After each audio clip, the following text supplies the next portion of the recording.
From wind farms struggling to withstand violent ocean storms to hydrogen pipelines that are currently developing, China's clean energy transition is constantly advancing and full of opportunities, but is also riddled with obstacles.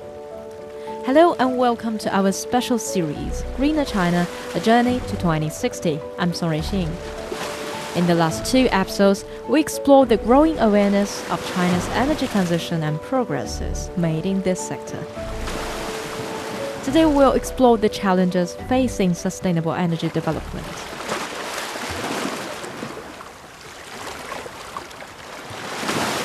As dawn broke over China's east coast, I found myself standing on a floating platform in Shanghai, looking up at the enormous blades of an offshore wind turbine. It stood tall, spinning steadily in the wind. In recent years, China has rapidly expanded its offshore wind power sector, aiming to harness the strong winds on the ocean to meet growing energy demand while cutting carbon dioxide emissions. According to figures released by the National Energy Administration, as of the third quarter of 2024, China had connected 39 million kilowatts of offshore wind power to the grid, maintaining its position as the global leader. However, building fixed foundations on the sea floor is far more complex than on land.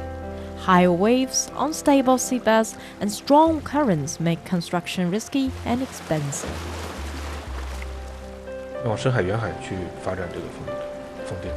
The next challenge for Shanghai is that we have no experience in deep-sea wind power construction. At depths of over 45 meters, we need to figure out how we should build the foundations, how the turbines should be fixed, and how electricity should be transmitted from offshore to onshore. That was Xu Zhe, site manager of Donghai Bridge Offshore Wind Farm, the first offshore wind farm in Asia. He talked about the hurdles that current system is not yet equipped to handle. Lack of infrastructure and the technological barriers are just part of the major challenges faced by the green energy sector. The imbalance, unpredictability, and inconsistency of weather conditions and resources have been another concern that leads to power shortages or grid instability. Renewable energies can't always get where it's needed. When the wind dies down, the power goes out, and when the sun shines too bright, the grid can't always keep up. Ma Jun, founding director of the Institute of Public and Environmental Affairs, said that access to wind energy is unevenly distributed globally. 那在地球上，有些地区呢是属于风电这个它的资源，风力资源特别富集的这样的一些地区。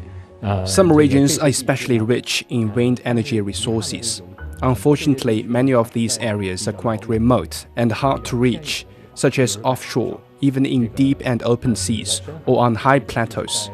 While these locations have strong winds, they are far from consumption centers, making it difficult to utilize the energy effectively.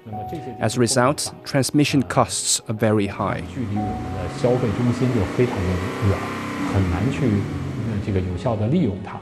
那么传输的成本也会非常的高。Xu Wei from Sinovel, China's first specialized high-tech enterprise engaged in the designing, manufacturing, and marketing of wind turbines, added that weather conditions can impact energy transmission.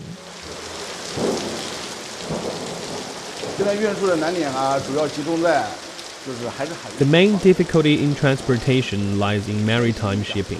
When the weather is bad, vessels are unable to operate.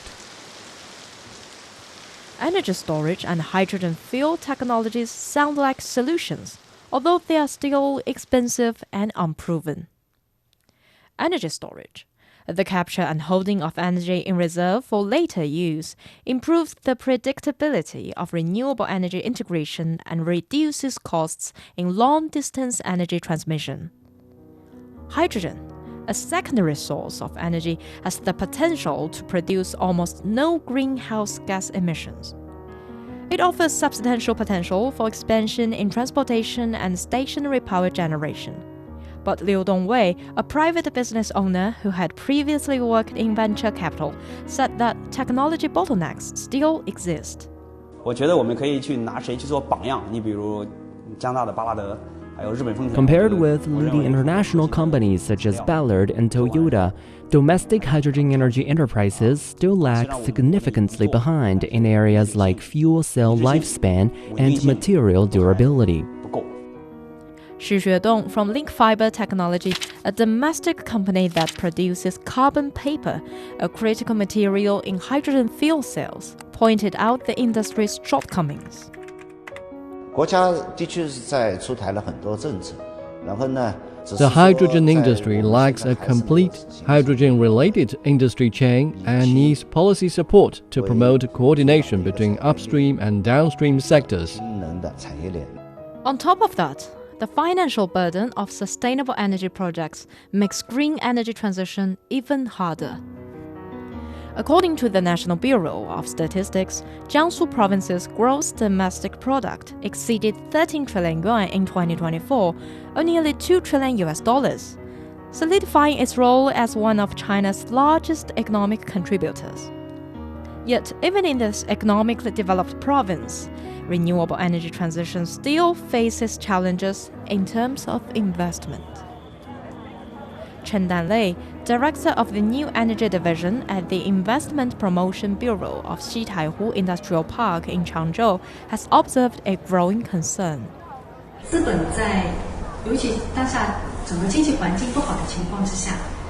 During economic downturns, capital remains cautious about investing in hydrogen energy, leaving government industrial funds to bear most of the risk. Xu Zhe, site manager of Donghai Bridge offshore wind farm, noted that limited profitability also hinders the growth of the business. Although the cost for power generation has decreased, the profit is not enough, making it highly dependent on financial support.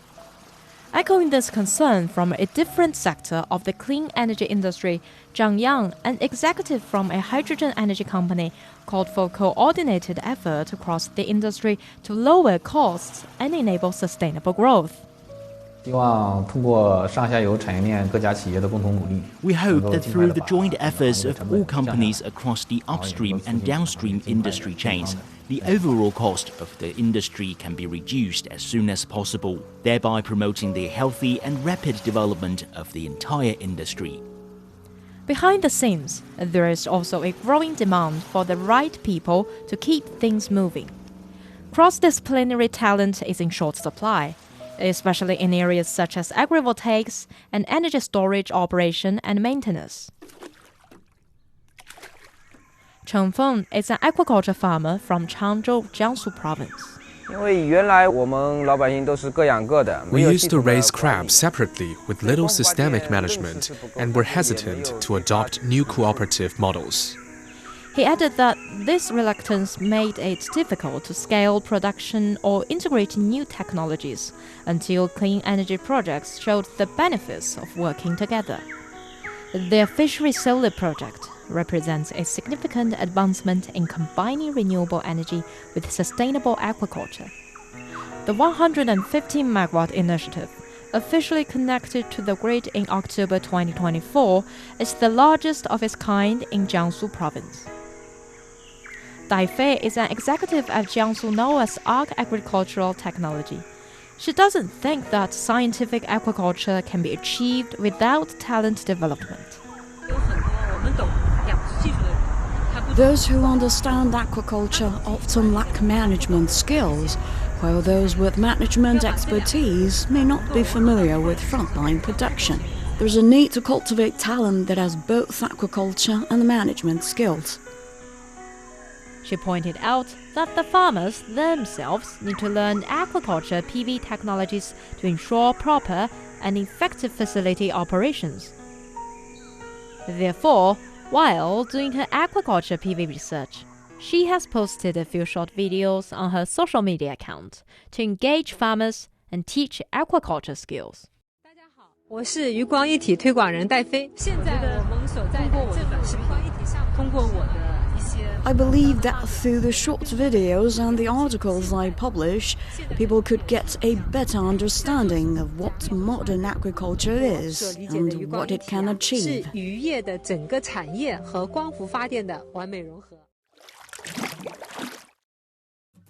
Intermittent resources, technological gaps, insufficient policy and regulatory frameworks, high investment requirements and financial risks, and talent shortages are among the numerous challenges the energy sector faces in finding sustainable energy solutions and reducing CO2 emissions. But with every offshore turbine, every hydrogen technology breakthrough, every solar panel over the fish pond, and with all these people participating in the transformation of the energy system, China is moving one step closer to its dual carbon goals. With that, we wrap up another episode of our special series, Greener China, A Journey to 2060. Thank you for being with me. Until next time, goodbye.